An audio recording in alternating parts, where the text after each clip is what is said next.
Hello and welcome back to Baby Elias's stories. We now return to the final chapter of Neil Gaiman's Neverwhere. Enjoy. Chapter 20. The world went dark, and a low roar filled Richard's head, like the maddened growling of 1,000 enraged beasts. He blinked at the darkness, held tight to his bag. He wondered if he had been foolish, putting the knife away. Some people brushed past him in the dark. Richard started away from them. There were steps in front of him. Richard began to ascend, and as he did so, the world began to resolve, to take shape, and to reform. The growling was the roar of the traffic, and he was coming out of an underpass in Trafalgar Square. The sky was the perfect, untroubled blue of a television screen, turned to a dead channel. It was mid-morning, on a warm October day, and he stood in the square, holding his bag and blinking at the sunlight.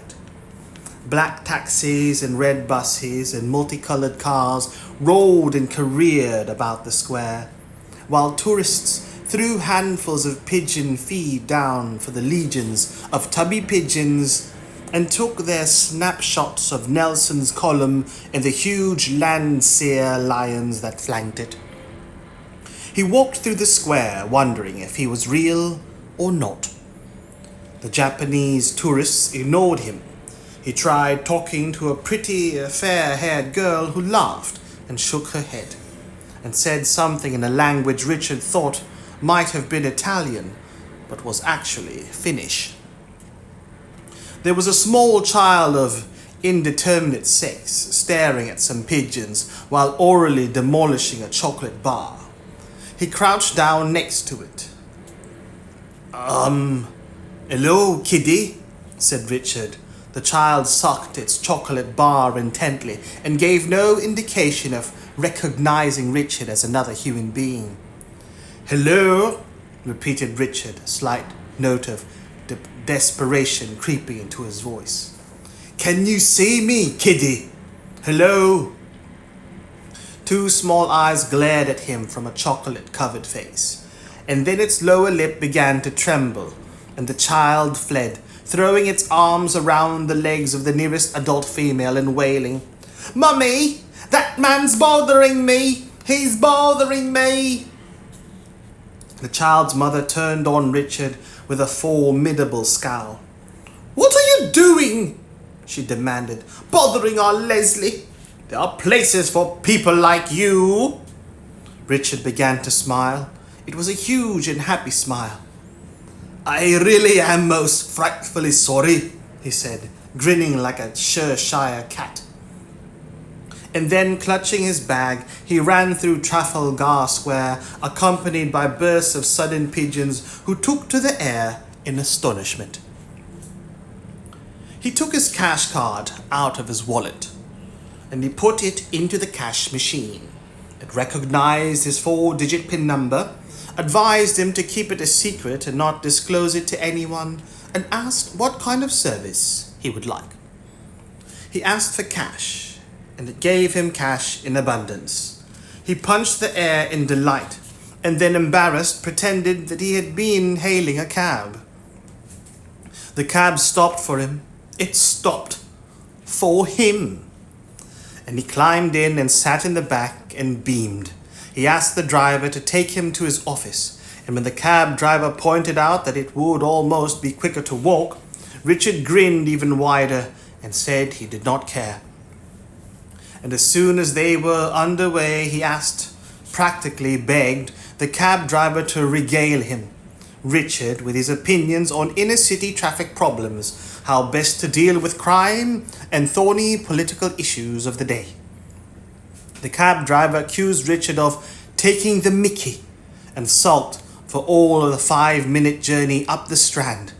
Richard did not care. He tipped the man ridiculously anyway, and then he walked into his office.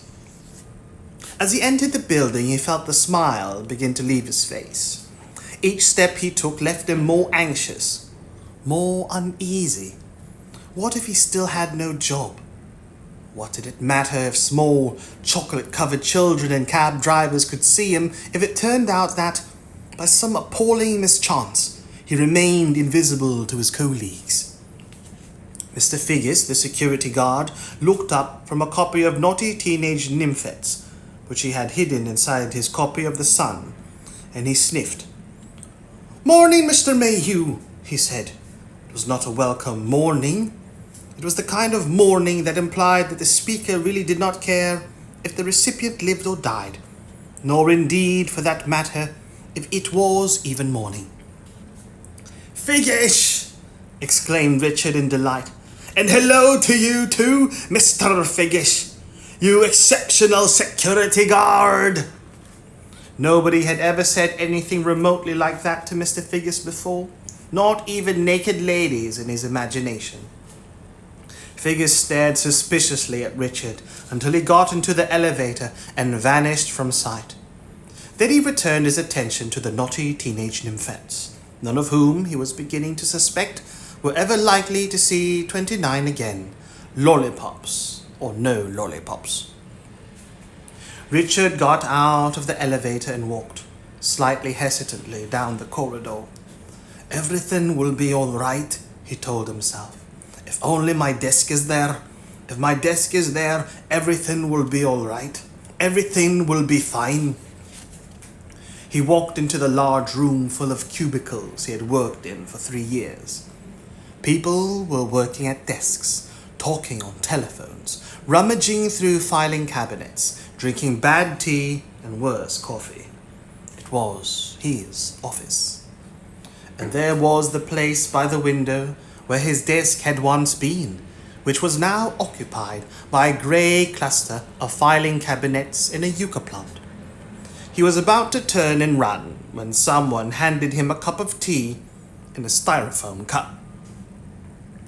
"The return of the prodigal, eh?" said Gary. "Here you go."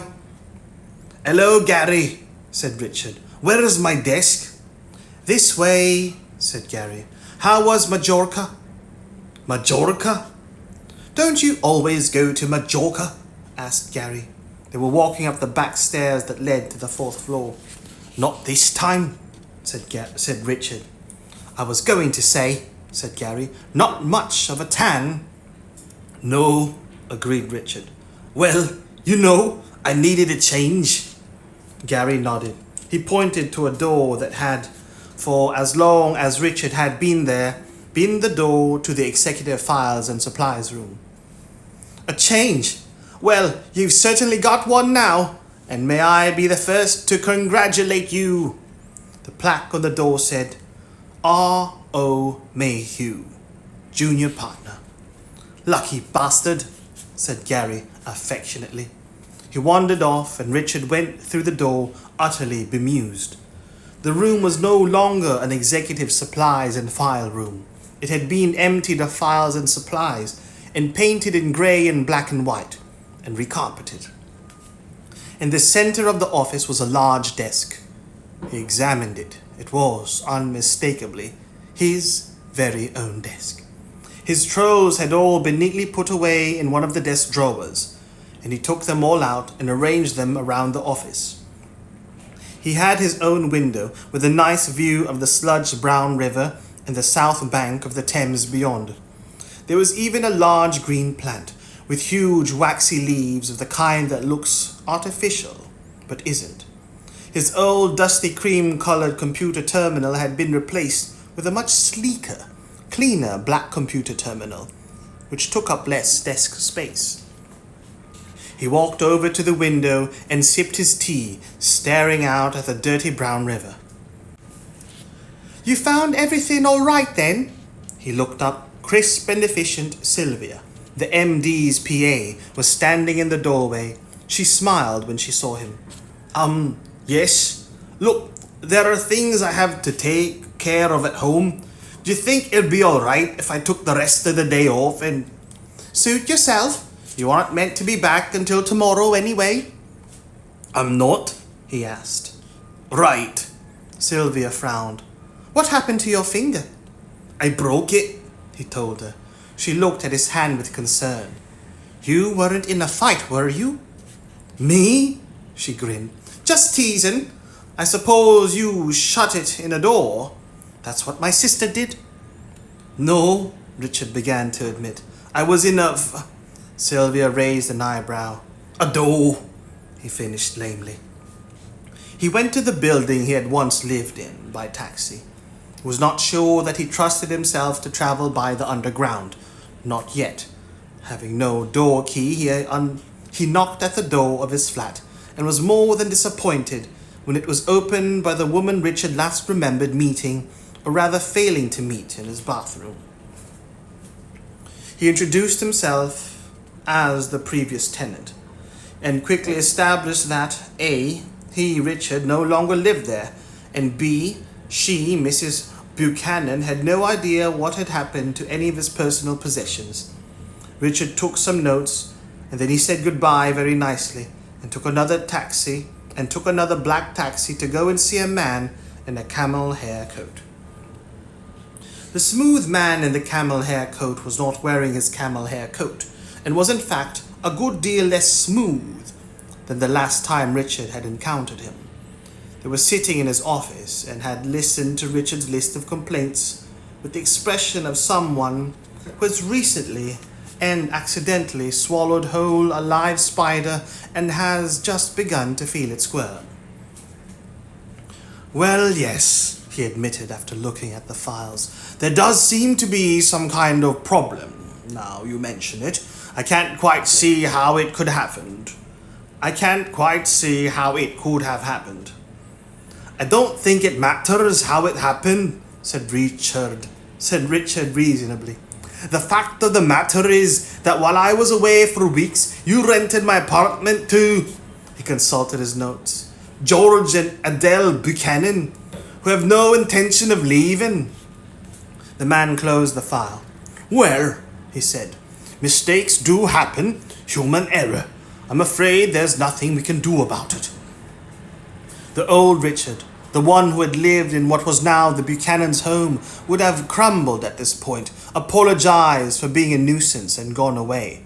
Instead, Richard said, Really?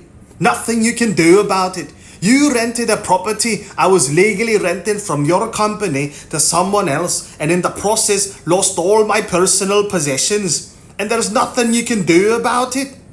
Now, I happen to think, and I'm sure my lawyer will also think, that there is a great deal you can do about it.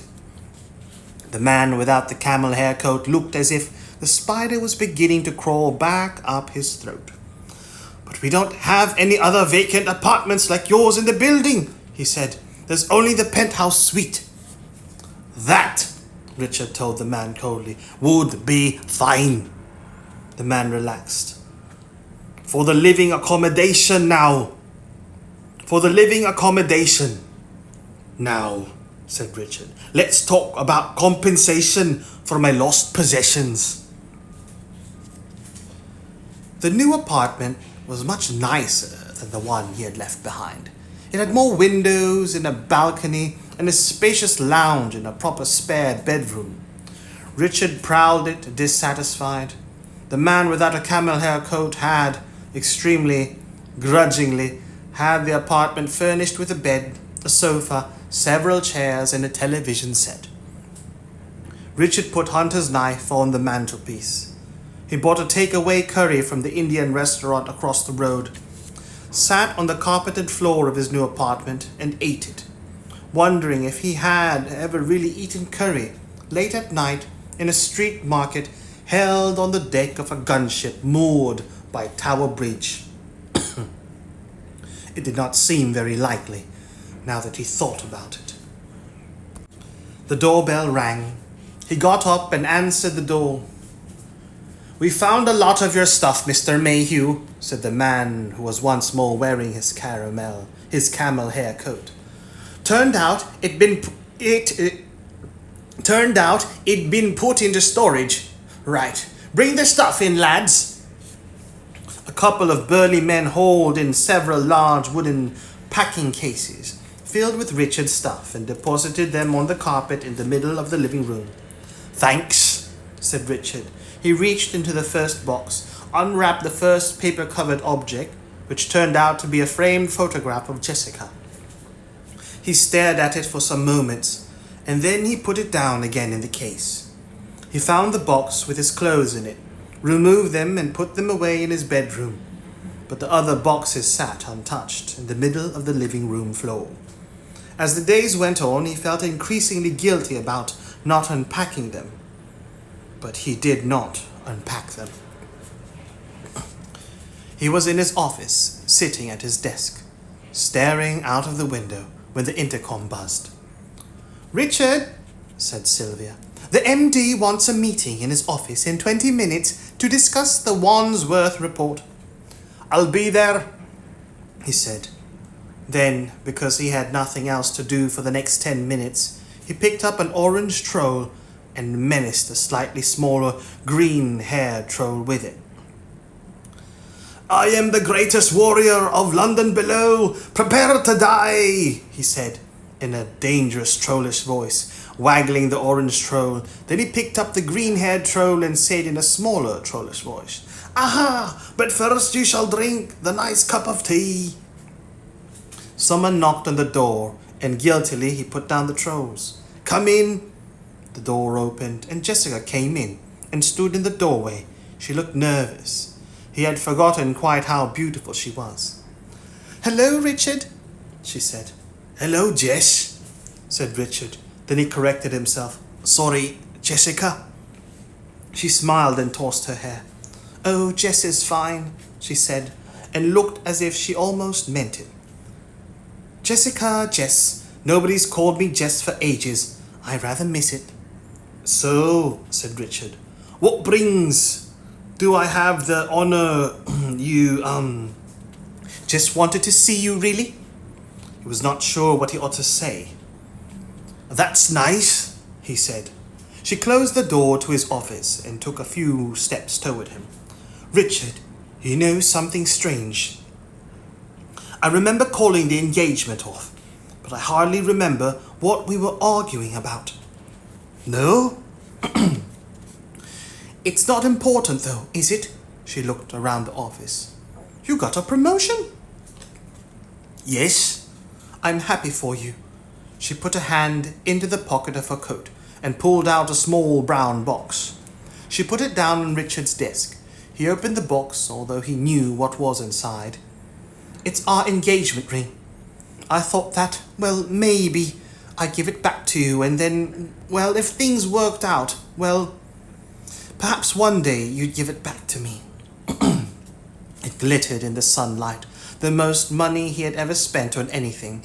He closed the box and gave it back to her. "You keep it, Jess," he said. And then, "I'm sorry." She bit her lower lip. "Did you meet someone?" He hesitated. He thought of Lamia and Hunter and Anesthesia and even Dor, but none of them were someones in the way that she meant. "No, no one else," he said, and then realizing it was true as he said it, "I've just changed, that's all." His intercom buzzed. "Richard, we're waiting for you." He pressed the button. "Be right down, Sylvia." He looked at Jess. She said nothing. Perhaps there was nothing she could trust herself to say. She walked away, and she closed the door quietly behind her. Richard picked up the papers he would need with one hand. He ran the other hand across his face, as if he were wiping something away. Sorrow, perhaps, or tears, or Jessica.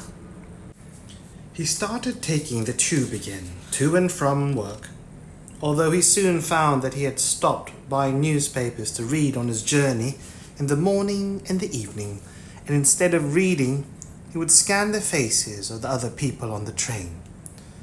Faces of every kind and colour, and wondered if they were all from London above. Wondered what went on behind their eyes. During the evening rush hour, a few days after his encounter with Jessica, he thought he saw Lamia across the carriage, with her back to him, her dark hair piled high on her head and her dress long and black. His heart began to pound in his chest. He pushed his way through her, through the crowded compartment. He pushed his way toward her, through the crowded compartment. As he got closer, the train pulled into a station. The doors hissed open and she stepped off. But it was not Lamia. Just another young London goth girl, he realized, disappointed, off for a night on the town. One Saturday afternoon, he saw a large brown rat sitting on top of the plastic garbage cans at the back of Newton Mansions, cleaning its whiskers and looking as if it owned the world. At Richard's approach, it leapt down into the pavement and waited in the shadow of the garbage cans, staring up at him with wary, bead black eyes. Richard crouched down. "Hello," he said gently. "Do we know each other?" The rat made no kind of response that Richard was able to perceive, but it did not run away. "My name is Richard Mayhew," he continued in a low voice. "I'm not actually a rat speaker, but I, know a few rats. Well, I've met some, and I wondered if you were familiar with the lady door." He heard a shoe scrape behind him, and he turned to see the Buchanans looking at him curiously. "Have you lost something?" asked Mrs. Buchanan. Richard heard, but ignored her husband's gruff whisper of, "Just his marbles." "No," said Richard honestly. "I was, saying hello to a—" The rat scurried off and ran away. "Was that a rat?" barked George Buchanan. "I'll complain to the council. It's a disgrace. But that's London for you, isn't it?" "Yes," agreed Richard. "It was. It really was." Richard's possessions continued to sit untouched in the wooden packing cases in the middle of the living room floor. He had not yet turned on the television. He would come home at night and eat. Then he would stand at the window looking out over London, at the cars and the rooftops and the lights, as the late autumn twilight turned into night, and the lights came on all over the city. He would watch, standing alone in his darkened flat, until the city's lights began to be turned off. Eventually, reluctantly, he would undress and climb into bed and go to sleep. Sylvia came into his office one Friday afternoon. He was opening envelopes using his knife, hunter's knife, as a letter opener. "Richard," she said, "I was wondering, are you getting out much these days?" He shook his head. "Well, a bunch of us are going out this evening. Do you fancy coming along?" Sure," he said. "Yes, I'd love it." He hated it. There were 8 of them. Sylvia and her young man, who had something to do with vintage cars, Gary from corporate accounts, who had recently broken up with his girlfriend due to what Gary persisted in describing as a slight misunderstanding. He had thought she would be rather more understanding about his sleeping with her best friend than she had in fact turned out to be. Several perfectly nice people and friends of nice people, and the new girl from computer services. First, they saw a film on the huge screen of the Odeon, Leicester Square. The good guy won in the end, and there were plenty of explosions and flying objects on the way. Sylvia decided that Richard should sit next to the girl from computer services, as, she explained, she was new to the company and did not know many people. They walked down to Old Compton Street on the edge of Soho, where the tawdry and the chic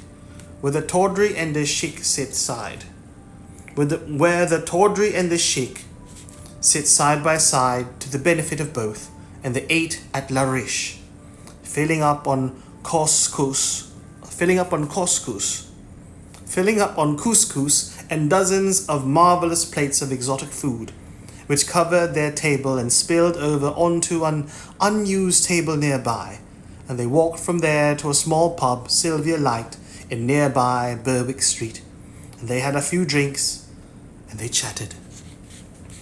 The new girl from computer services smiled at Richard a lot as the evening went on, and he had nothing at all to say to her. He bought a round of drinks for the party, and the girl from computer services helped him carry them from the bar back to their table. Gary went off to the men's room, and the girl from computer services came and sat next to Richard, taking his place. Richard's head was filled with the clink of glasses and the blare of the jukebox, and the sharp smell of beer and spilt Bacardi and cigarette smoke. He tried to listen to the conversations going on at the table, and he found that he could no longer concentrate on what anyone was saying, and, which was worse, that he was not interested in any of what he was able to hear. And it came to him then, as clearly and as certainly as if he had been watching it on the big screen at the Odeon Leicester Square, the rest of his life. He would go home tonight with the girl from computer services, and they would make gentle love, and tomorrow, it being Saturday, they would spend the morning in bed, and then they would get up, and together they would remove his possessions from the packing case and put them away. In a year, or a little less, he would marry the girl from computer services and get another promotion, and they would have 2 children, a boy and a girl, and they would move out to the suburbs, to Harrow or Croydon or Hampstead, or even as far away as distant Reading. And it would not be a bad life. He knew that too. Sometimes there is nothing you can do. When Gary came back from the toilet, he looked around in puzzlement. Everyone was there except... "Dick," he asked, "has anyone seen Richard?" The girl from computer services shrugged. Gary went outside to Berwick Street. The cold of the night air was like a splash of water to his face. He could taste winter in the air. He called, "Dick! Hey, Richard! Over here." Richard was leaning against the wall in the shadows, just getting a breath of fresh air. "Are you all right?" asked Gary. "Yes," said Richard. "No, I don't know." "Well," said Gary, "that covers your options. Do you want to talk about it?" Richard looked at him seriously. "You'll laugh at me." "I'll do that anyway." Richard looked at Gary. Then Gary was relieved to see him smile, and he knew that they were still friends. Gary looked back at the pub. Then he put his hands into his coat pockets. "Come on," he said. "Let's walk. You can get it off your chest. Then I'll laugh at you." "Bastard," said Richard, sounding a lot more like Richard than he had in recent weeks. "It's what friends are for." They began to amble off under the streetlights. "Look, Gary," Richard began. "Do you ever wonder if this is all there is?" "What?" Richard gestured vaguely, taking in everything. "Work, home, the pub, meeting girls, living in the city, life. Is that all there is?" "I think that sums it up, yes," said Gary. Richard sighed. "Well," he said, "for a start, I didn't go to Majorca. I really didn't go to Majorca." Richard talked as they walked up and down the warren of tiny Soho back streets between Regent Street and the Charing Cross Road. He talked and talked, beginning with finding a girl bleeding on the pavement and trying to help, because he didn't just leave her there, and what happened next. And when they got too cold to walk, they went into an all-night greasy spoon cafe. It was a proper one, the kind that cooked everything in lard and served cups of serious tea in large chipped white mugs shiny with bacon grease. Richard and Gary sat, and Richard talked while Gary listened, and then they ordered fried eggs and baked beans and toast and sat and ate them, while Richard continued to talk and Gary continued to listen. They mopped up the last of their egg yolks with the toast. They drank more tea until eventually Richard said, "And then Dora did something with the key, and I was back again in London above. Well, the real London. And, well, you know the rest. There was a silence. That's all, said Richard. He finished his tea. Gary scratched his head. Look, he said at length, is this real? Not some kind of horrible joke? I mean, somebody with a camera isn't about to leap out from behind a screen or something and tell me I'm on candid camera? I sincerely hope not, said Richard. You believe me? Gary looked at the bill on their table, counted out pound coins and dropped them onto the formica, where they sat beside a plastic tomato ketchup container in the shape of an oversized tomato. Old ketchup caked black about its nozzle. I believe that, well, something happened to you, obviously. Look, more to the point. Do you believe it? Richard stared up at him. There were dark circles beneath Richard's eyes. Do I believe it? I don't know anymore. I did. I was there. There was a part in there where you turned up, you know. You didn't mention that before. It was a pretty horrid part. You told me that I'd gone mad and I was just wandering around London hallucinating. They walked out of the cafe and walked south toward Piccadilly. Well, said Gary, you must admit it sounds more likely than your magical London underneath, where the people who fall through the cracks go. I've passed the people who fall through the cracks, Richard. They sleep in shop doorways all down the Strand. They don't go to a special London. They freeze to death in the winter. Richard said nothing. Gary continued. I think maybe you got some kind of blow on the head, or maybe some kind of shock when Jessica chucked you. For a while you went a little crazy. Then you got better. Richard shivered. You know what scares me. I think you could be right. So life isn't exciting, continued Gary. Great. Give me boredom. At least I know where I'm going to eat and sleep tonight. I still have a job on Monday, yeah? I'll still have a job on Monday, yeah? He turned and looked at Richard. Richard nodded hesitantly. Yeah. Gary looked at his watch. Bloody hell, he exclaimed. It's after 2 o'clock. Let's hope there are still a few taxis about. They walked into Brewer Street at the Piccadilly end of Soho, wandering past the lights of the peep shows and the strip clubs. Gary was talking about taxis. He was not saying anything original or even interesting. He was simply fulfilling his obligation as a Londoner to grumble about taxis. Had his lights on and everything, he was saying. I told him where I wanted to go. He said, sorry, I'm on my way home. I said, where do all you taxi drivers live anyway? And why don't any of you live near me? The trick is to get in first and then tell them you live south of the river. I mean, what was he trying to tell me? The way he was carrying on, Battersea might as well have been in bloody Kathmandu. Richard had tuned him out. When they reached Windmill Street, Richard crossed the road and stared into the window of the vintage magazine shop, examining the cartoonish models of forgotten film stars and the old posters in comics and magazines on display. It had been a glimpse into a world of adventure and imagination, and it was not true. He told himself that. So what do you think? Gary asked. Richard jerked back to the present. Of what? Gary realized Richard had not heard a word he had said. He said it again. If there aren't any taxis, we could get night buses. Yeah, said Richard. Great. Fine. Gary grimaced. You worry me. Sorry. They walked down Windmill Street toward Piccadilly. Richard thrust his hands deep into his pockets. He looked puzzled for a moment and pulled out a rather crumpled black crow's feather with a red thread tied around the quill. What's that? Asked Gary. It's He stopped. Just a feather.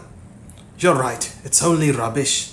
He dropped the feather in the gutter in the curb and did not look back. Gary hesitated.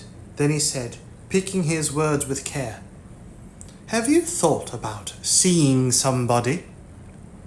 "See somebody? Look, I'm not crazy, Gary." "Are you sure about that?" A taxi came toward them, yellow for hire, light. A taxi came toward them, yellow for higher light burning. "No," said Richard honestly. "Here is a taxi. You take it. I'll take the next one." "Thanks." Gary waved down the taxi and climbed into the back before telling the driver that he wished to go to Battersea. He pulled down the window, and as the taxi pulled out, he said, "Richard, this is reality. Get used to it.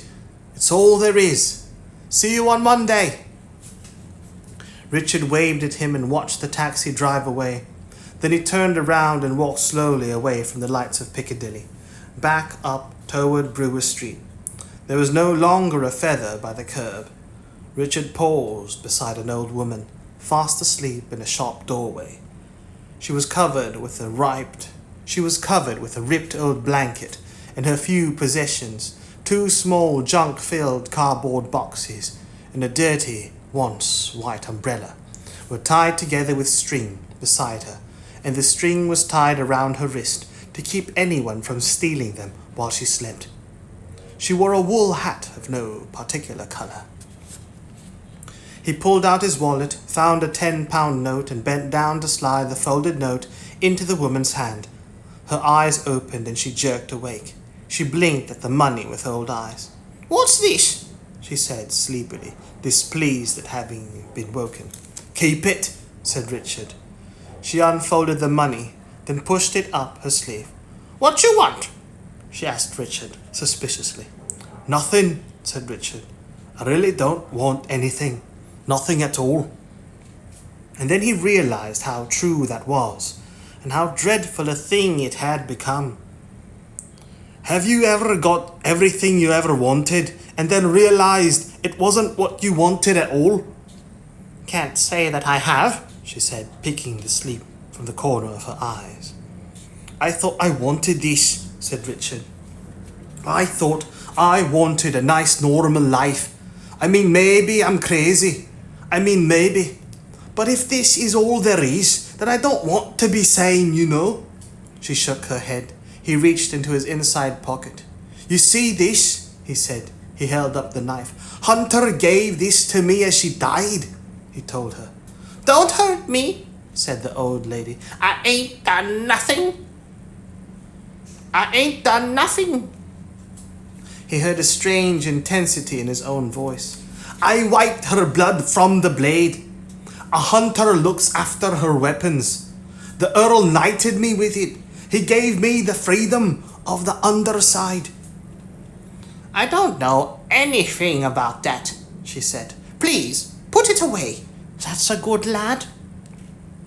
Richard hefted the knife. Then he lunged toward the brick wall next to the doorway in which the woman had been sleeping. He slashed 3 times, once horizontally, twice vertically. "What you doing?" asked the woman warily. "Making a door," he told her. She sniffed. "You ought to put that thing away. If the police see you, they'll run you in for offensive weapons." Richard looked at the outline of a doorway he had scratched on the wall. He put his knife back into his pocket, and he began to hammer on the wall with his fists. "Hey! Is there anyone there? Can you hear me? It's me, Richard! Door! Someone!" He hurt his hands, but he kept banging and flailing at the brickwork, and then the madness left him and he stopped. "Sorry," he said to the old lady. She did not answer. She had either gone back to sleep, or more probably pretended to go back to sleep.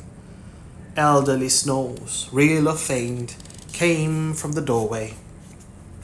Richard sat down on the pavement and wondered how someone could make such a mess of their life as he had made of his. Then he looked back at the doorway he had scratched on the wall. There was a door-shaped hole in the wall where he had scratched his outline. There was a man standing in the doorway with his arms folded theatrically. He stood there until he was certain that Richard had seen him, and then he yawned hugely, covering his mouth with a dark hand. The Marquis de Carabas raised an eyebrow. "Well," he said irritably, "are you coming?" Richard stared at him for a heartbeat. Then Richard nodded, without thrusting himself to speak, and stood up, and they walked away together through the hole in the wall, back into the darkness, leaving nothing behind them, not even the doorway. The end. I hope you enjoyed that, baby Elias. Acknowledgements.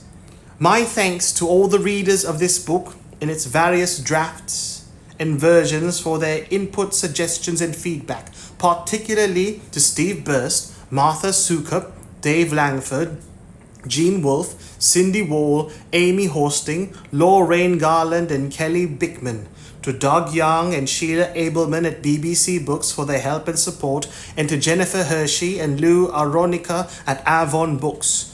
I would also like to thank all the people who came to my rescue whenever chunks of this novel devolve to their component electrons and Norton utilities. Neil Gaiman. The end. Good night, baby Elias.